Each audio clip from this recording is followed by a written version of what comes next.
Hi, hello po guys! Nandito na naman po ang inyong kaibigan na si Amelita Di Pataranta. Ang inyong kaisa-isang prinsesa ng mga basura. Hi, hello po guys! Magtuturo po ako ngayon sa inyo numbers in German. Kung paano po i-pronounce ang mga numbers in German at kasama na rin po ang kanilang mga spellings.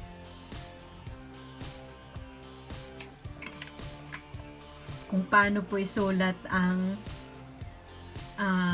numbers in German. So, umpisahan na po natin. Number 1. In German, 1,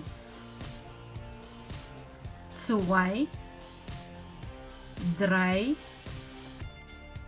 4,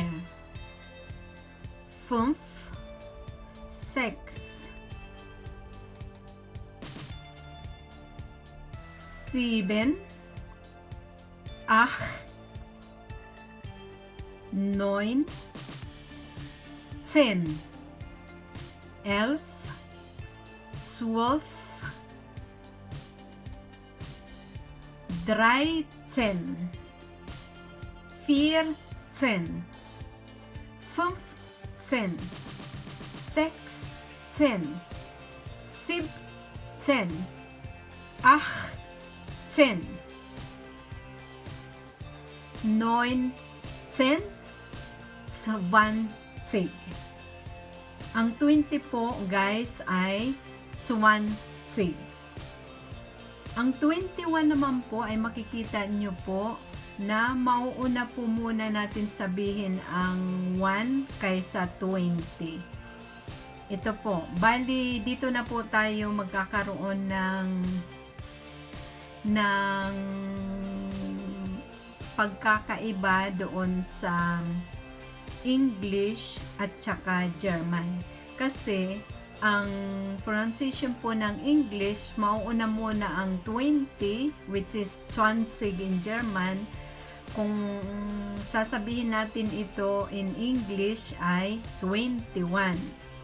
But in German, baligtad po siya. Mauuna muna yung 1 bago natin sabihin ang 20. Kaya ang mangyayari po ay ein. Ibig sabihin ng ein is 1, ein und 20. So, ibig sabihin 21.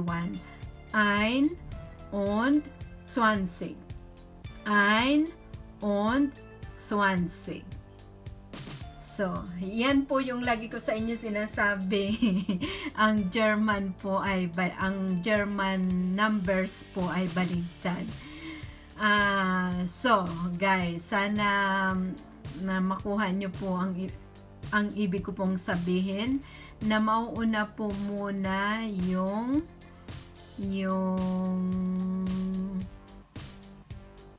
nasa right side bago mo sabihin ang nasa left side kapag po magbibilang ka ng German. So, 1 und 20, 2 und 20, 3 und 20, 4 und 20. Ganyan po ang pagbibilang ng German numbers. 5 und 20. And then, dito naman po tayo sa mga by tens naman po tayo. Ito po ay 10, 20, 30, 40, 50. In German po ay 10, 20, 30. Itong 30 po, guys, ito po, sharp is ay double double S po ang pagsusulat niyan kung isusulat po natin in English or in Filipino. Sinasharp is lang po natin yan. So, 30, 40, 50.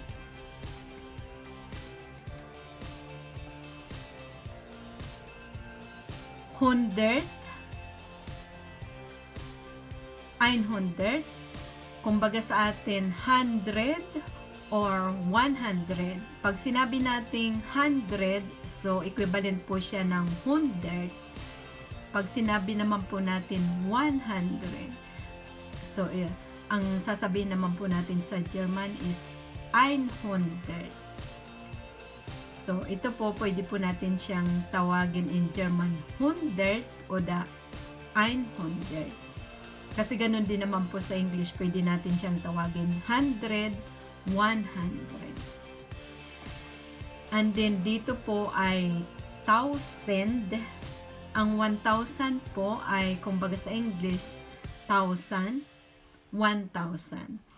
So, sa German naman po ay 1,000, 1,000. So, ibig sabihin ng 1,000, 1,000, 1,000, 1,000 in German. So, guys, sana may natutunan po kayo ng kaunti dito sa ating pinag-aralan ngayon, numbers in German. And, sa mga interested po na matuto ng basic words in German, kasi araw-araw po akong mag-upload ng basic German words, ay mag-subscribe po kayo sa aking YouTube channel, Amelie Stupaker. Thank you in advance sa inyong pag-subscribe sa channel ko po. Malaking tulong po yan para po ang aking channel ay umunlad. Thank you po sa pagsubaybay ng aking mga ina-upload sa aking YouTube channel, and also in my Twitter, Facebook page, Amelita Stupaker. Thank you guys for watching, and God bless. I love you guys. Bye bye.